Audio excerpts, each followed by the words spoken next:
I don't know. I'm just going to stay silent. I feel like maybe it'll be good luck. We're praying. Fingers crossed. We might just have to do this again. Please tell me you can hear us.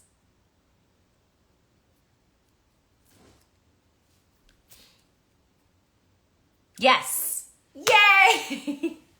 Okay. Wow. So there was a couple issues going on. Obviously, we were so engaged in conversation that we didn't realize that you couldn't hear us. And for some people, we were frozen. So there was in the end, I discovered a breaker had been blown. Nothing was working. I reset the breaker. I closed all the apps on my phone and I reset my phone. So we did all the things just to double, triple check. And it seems to be working now. So give a little update about the last questions. I'll just do a quick run through. Is I asked Alicia what best advice that she received as a business owner. And it was kind of like, just do it. But that means different things for different people. Yeah. And I wouldn't call myself a business owner yet, but I'm getting there. But yes, but that's the thing. You need to, but that could be a lesson I need to start thinking of the person you want to be. Well, what defines a business owner? You started a company. I did. You sold a product. Yeah. Does that not make you a business owner?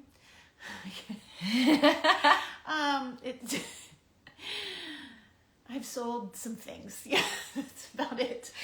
Here's the thing, and I think we kind of talked about this a little bit, right? Before when we were smiling and laughing and you couldn't hear a thing, was celebrating the small wins, which I think was a really important thing that was kind of verbalized, which was, the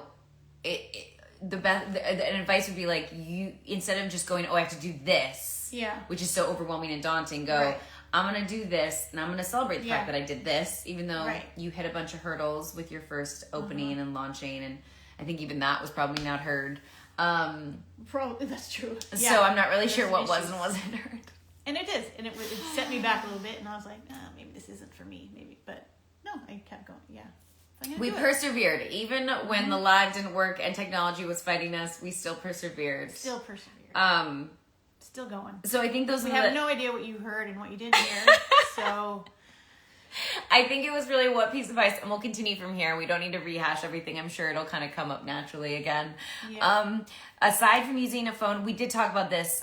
Is there a camera you'd recommend for someone who wants to start out in photography? And you started talking about you actually don't really have that much knowledge. I use my iPhone. You have more than you're giving yourself credit for.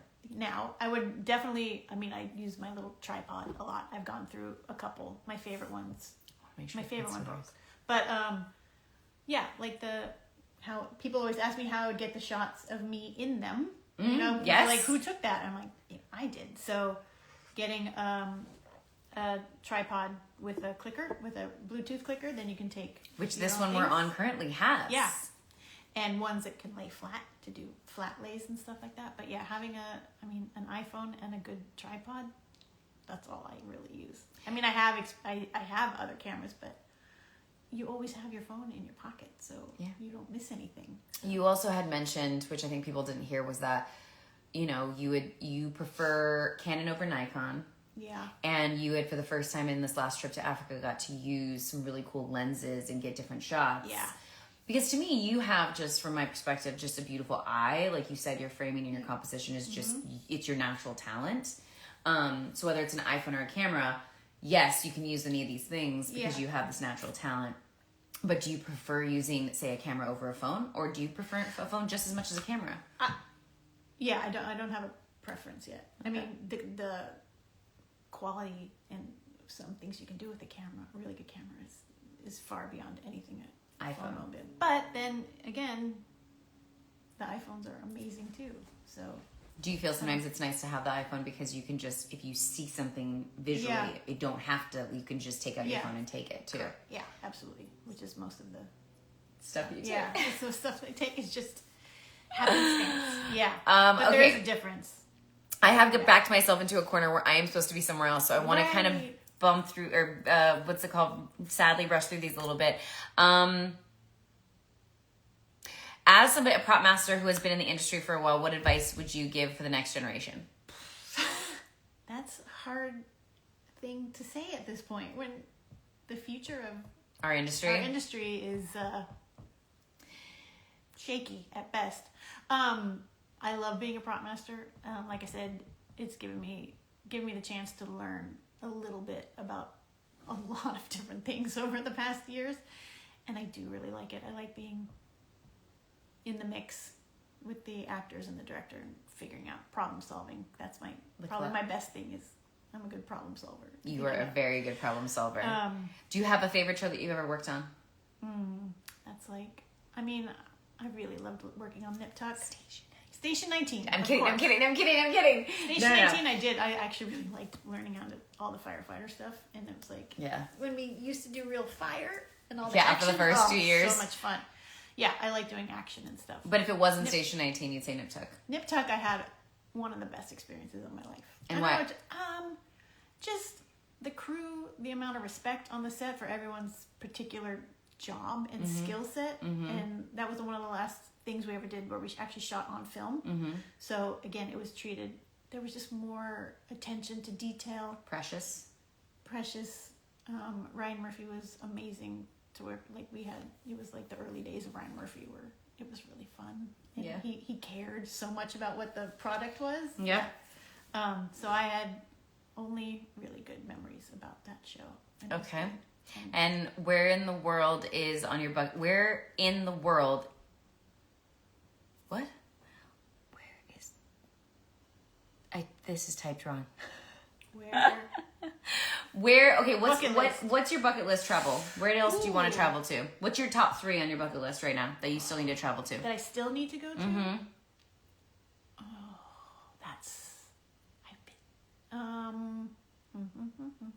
Did you say that you have traveled to? Are we deciding have traveled to or need to travel to? Have or haven't? I would say haven't. Let's try with haven't. Haven't. Where haven't you traveled that are the top 3 on your bucket list? I've never been to like French Polynesia. Okay. You know, I love a tropical place. I've Yes. never been to French Polynesia. Yes, she does. I'd love to. Not cold. Not cold. I've never been to Sweden. Okay. I really want to go to Sweden. Even though Oslo, Norway was the first one. Yeah, but I don't remember a lot. Yeah, it was makes sense. Okay, so Sweden, French Polynesia Islands. And I'd like to go back to Africa. I haven't. I've only been to just another place. Been to all the countries. You love Africa, so any other place that you could add to it. Yeah. And then how has travel changed your perspective on life, or maybe on photography? Ooh. It's made me. It's like the only thing I look forward to is planning a trip and seeing some stuff that I haven't seen.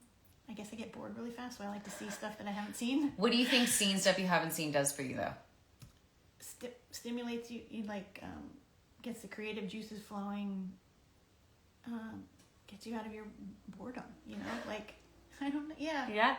I like being like every show is a different subject matter. Yeah. So it's so I think I'm too afraid of getting bored. Would you say you're someone, though, that is that gravitates, and this is me just speaking out of turn, that gravitates toward the art of storytelling through visual representation, which is photos? Definitely a visual person. And do you feel like getting to share with the world your travels through your art is a way of connecting us all? No. No,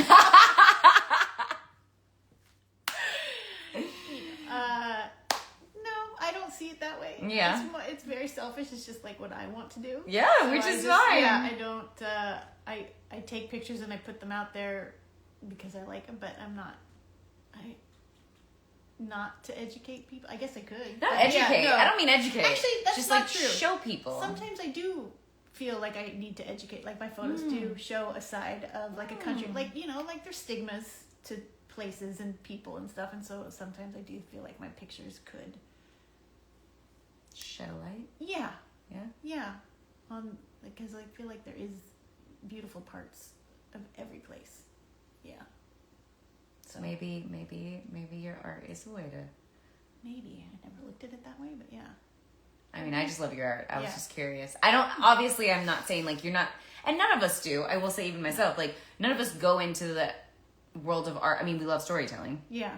But I don't think any of us go into it going, I'm gonna go out there and teach everyone a lesson in the world, or Yeah. But I think it's kind of this beautiful thing that art does. Personally, I've realized in hindsight allows you to do, which is I guess connect us all in a certain way. Yeah.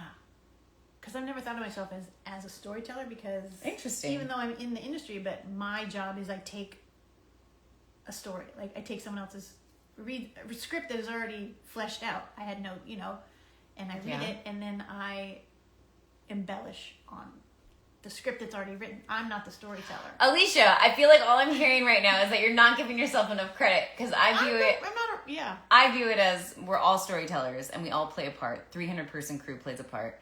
Yeah. And it's written by a group of writers. Yeah. Which come up with the ideas and they talk and they themselves collaborate. Sure. And then 300 crew members come No, together that's true. and everyone I do love collaborates. the collaboration, but that's what I'm saying. I love the collaboration of something that's already been presented to me. It's not like it's my. But wouldn't you my say idea. that? But wouldn't you I just say made that them you better. like play a part? Exactly, but you make it better. You go, okay, this thing was on the page, and I'm gonna add some props into it. I do that's like gonna that. elevate it. Yes, that's what I'm saying. I think you're a storyteller. On other people's stories. I'm trying to get her to Yeah. say things that she's not saying. But also, you might not feel that way, and I think like sometimes being very aware of what you're doing is like weird. Like you just love to do it. I just like to do it. It makes me It's happy. not like you're intentionally going into it being like, I'm a storyteller and I'm going to tell a story with this No. prop. But I will say, from my perspective, I do feel like you are more of a storyteller than you give yourself credit for. And I do feel that the props, from an actor standpoint, we wouldn't be able to do our jobs. All the elements. If we didn't have the props, I mean, how many times have you been on set where an actor's like, at the last second before they're about to roll, is like, I actually want a cup of coffee in this scene. Yeah. And if that actor didn't have a cup of coffee, that scene might just not be as good. Like, That's true. we all have to work together to tell a story. Therefore, Yeah. we're all storytellers. And I just think that you should give yourself more That's credit. true. All right, I will, because I do like that part. Like a lot. You're of people, so good at it. don't- You're like, I don't wait, I mind. did come prepared. I have a do. coffee mug. I Green mean- or blue? Pretty much is anticipating, because when you get to know your actors enough, you can have everything that they've asked for in the past and have it ready, and then there's nobody waiting for. Yeah. I will say the funny part though is as the seasons went on, there were days when I was like, I think I would have this in the scene, and you're like, no. And I was like, Alicia, I'm like, no, Maya wouldn't have no, that. I don't think so. I would get so upset with you. I was like, I think Maya will have it. She's like, yeah, Maya won't have that. Anyways, I have to go. Yeah. This was so much fun. We did not get through all of the questions. Some advice that I'm just going to do quick fire, read it real quick, that people gave. And then I want you to close out with, if you're reading this, all these notes, if you want to close out with something then, because this is us talking about you. But some advice people gave us was be original. Copying won't work. You have to stand out, but also don't let others bring you down. Success can make people mean and jealous. That is very true. Think about, but I try not to dwell on that. Think about the long-term goals. I agree. I'm going to add to this. Celebrate the small wins. Yes. Create a vision board. Trust your abilities and go for it. Believe in yourself first and foremost. Have confidence in you. Don't be afraid to ask for help. Yeah, that's a good one. That's a really good one. 'Cause That's a really good one. That's a good one. But yeah. Right. What? Follow people on social media that can inspire you. I have just recently started to do this more and more. Which one? I'm like, I want to follow people on social media that I found is- their pages and they Yeah. inspire. Something Right. they posted inspires Yes. me. Write down your end goal and then work backwards. That's an interesting one. That's actually a really cool one. At least set a goal and then kind of say, what are those steps to reach that goal, essentially? Yeah, that's fine. I think the most important thing is to not be afraid. I mean, yes, but I don't think it's possible to really not be afraid. Yeah. I think it's about more facing your fears. Yeah. I think that's more Accurate. Yeah. Small steps create big changes. Absolutely. Trust your gut and take the leap. Never start without a business plan. I would say, like, sometimes just go for it. Like, Alicia, you didn't Yeah. really have a business plan. You just went for I it. still have no business plan, but I'm learning as I go, and hopefully things work out. But I do like trust your gut and just go for it. I think that's an Yeah. important. There's But something else I could put yeah. up. I think that's an important one. Would you not agree? Yes. Oh, absolutely. I've learned to trust my gut first about almost everything. Well, yes, everything. And I'll like test myself, you know. In And, what like, in the what gut ways? always wins. When you need to make a decision and there's something that says maybe go this way, and then you tells you to go right and Every you go time. left, Every and time. it's always wrong. And so I've Always. learned, But even though I have learned to always trust my gut, you still sometimes make the wrong decision. Yeah. It's easier said than done, let's be honest. It's easier said than done. Yeah. Be consistent, which is good, which I think you're doing. Yeah. I mean, I understand it probably Yeah. doesn't feel like you're being consistent, but you're consistently chipping away at the things that need to be done. I'm very consistent at being procrastinating. Stop. It's about trial and error. See what works and what doesn't. That is a huge thing. And you do learn from all of your mistakes. I have. Me too. Yeah. Me too. Yeah. Speak with someone who's done something similar. Have you been able to do that yet? A little bit. Here and I there. haven't done that. I have something in the works right now, and I haven't actually talked to anybody that's done the same thing. So that's interesting. It's an interesting piece of advice. Yeah, but that actually a good idea. Yeah. Don't wait for the perfect moment. The first step matters most. I think that's huge because I am, and I'm not perfect, and I'm not perfect at it yet, but yeah, because waiting for things to be all perfect, like you're gonna wait forever. You're never gonna do it. No. So yeah, just do it. Just fucking do it, because then you learn from your mistakes, which is what I'm doing now, and I'm proud of you. Yeah. I'm really proud. But I also didn't have like a deadline, I Yeah. have the luxury where I do have another job where this isn't, you know what I mean? So I do have that. But it takes the pressure off. If I was under more pressure to make this my full-time job, it would be different. But I would say that most people that are following their hobbies and passions at first are kind of doing them simultaneously with another job. Yeah, you have to. Yeah. And then hopefully, if we're all lucky enough, like you said, when you retire, you want this to kind of be your kind of... Yeah. It's like a source of income. That's something you love. And something I'm never going to stop doing because I love to do it. But if it can help me in your retirement, yeah. Mm-hmm. So I think that's important too. Last piece of advice. I'm gonna get in so much trouble. Sometimes because I'm running so late. Sometimes just going for it is the best way to get started, which is very much kind of that. Just don't wait for the perfect moment. Just do it. Yeah. A way to end this is. Hold on, we're reading it. So what would, if you're wanting to say to something out there who's wanting to follow their passion, their hobbies, what is that simple first step that they should take to start? What would your simple first step be? And it could be something you've already said. You don't have to overthink it. Just do something. Just start. Yeah, start. Yeah, because everything's different. Yeah. But just do something. Yeah. Mine would be similar, but I think more like write it down. I'm always a big advocate to like write stuff down. Write it down what you want. Set your goals. Would be my advice, and then kind of just manifest it. Start somewhere. Take one baby step. Baby steps. Okay, we have to go. I'm sorry for all the technical issues today. Something's in the air because it's been happening all day. Yeah. Alicia, thank you so much for coming on. Having me. Doing We Chat Wednesday. We got real high pitch there. Thank you for enjoying our growling stomachs. If you ever heard them, thank you for being a part of this. And I hope if you guys have more questions, please comment in the comment section. Yeah. Alicia and I will kind of respond to anybody. Yeah. And best of luck to anyone out there that's starting their own business or wanting to follow their passions and hobbies. I'll stop talking. Is there anything? No, there's nothing. No, nothing. I'm not good at this. You are good at this. You did a phenomenal job. And I'm glad that we got to sit here and do it together. Me too. It was fun. It was. Yeah. And we'll see. We'll start posting more stuff because that's what I have to do is just get stuff out there. So you can follow Alicia on her Instagram page. She'll be tagged in this video. And I obviously, anytime you post anything or you're doing stuff, I post in stories. We could do a link. Yeah. Okay. Cool. So we'll do all that so you guys can see her artwork. And if you're interested, and go ahead and buy it. Put it in your house like it is in mine. So much love. Everyone have a great day. I'm going to be in so much trouble. Thank you again, Alicia. Love everyone. Mwah! Bye. I wish I could just do that and then it would turn off because it'd be a perfect moment.